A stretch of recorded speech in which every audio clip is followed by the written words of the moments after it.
for sales teams right now to stay motivated and productive during uncertain economic times, time where, travel may look different, might be restricted, budgets look very different.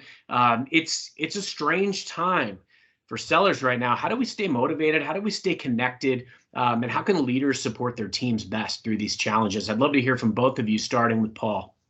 Yeah. Right now, I think it's also important to acknowledge that we have a group of salespeople and leaders that are experiencing a tough time for the first time in some sense, right? They've yet to experience a recession. So there's a few things we need to remember. First and foremost, let's remember that tough times are relative.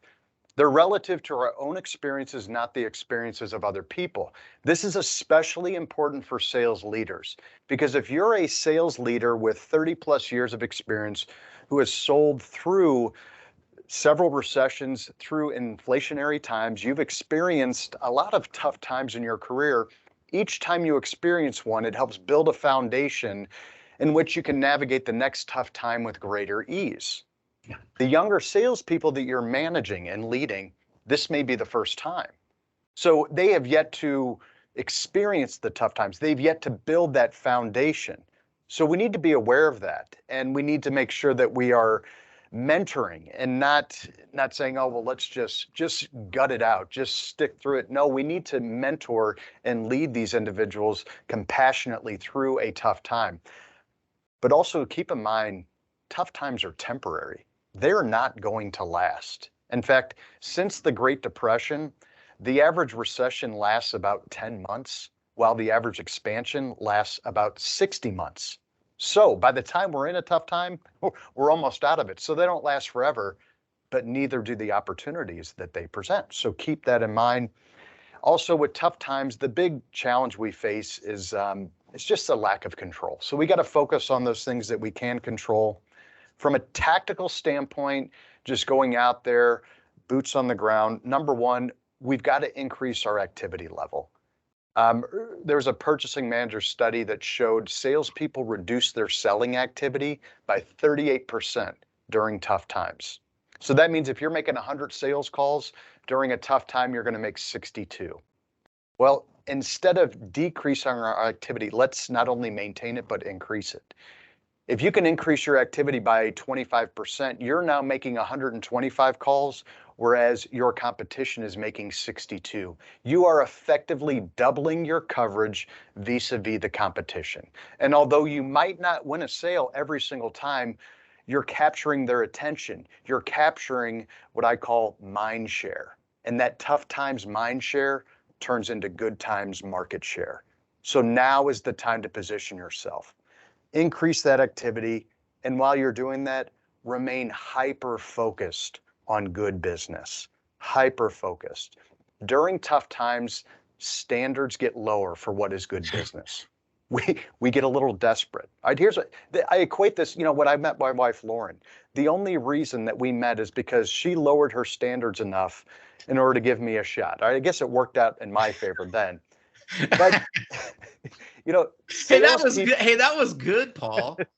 Well done. I'm thankful every day for that.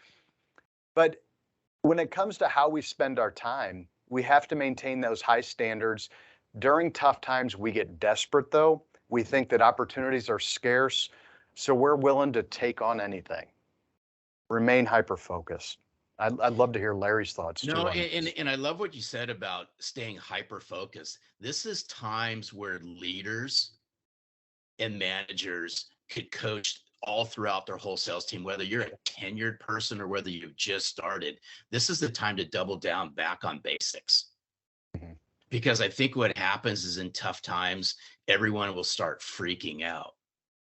But in tough times, if you can double down and do all the things that got you to where you're at, watch what starts to happen. Good coaches, good mentors are going to do this. We're all sports people on this call, so sorry, I'm going to just bring up a sports analogy. It's no different than when sales teams go through horrific slumps season over season. They're still doing the basics. They just have to coach their talent in different ways. So great coaches and great mentors are going to coach their people through the valleys, because they've been there. But the younger sellers who haven't experienced this, it's actually going to make them tougher, because the next time it happens, and it will, they're going to be prepared for it. But this goes back to discipline. This goes back to consistency. Is I think a lot of times what happens is in tough times, like Paul had said, we may take on some clients that we shouldn't have taken on before. But if we flip this on its head and we uncover who are our ideal clients, who are we going to prospect, who are we going to engage in these conversations with, and we do it every single day, even during the valleys, we're going to become that much better. It's truly powerful. Couple of thoughts, and I'm going to try to give each of our guest speakers another minute or so with some final thoughts. But, team, we're in a sales crucible right now, and now is the time for creativity and brand building, controlling the controllables, leaving no stone unturned, and going down swinging. And frankly, looking for every opportunity to invest in relationships. I got to tell you, I've never worried about a sales number in my entire career. I've always really intensely focused on creating and nurturing relationships and executing process. That's it.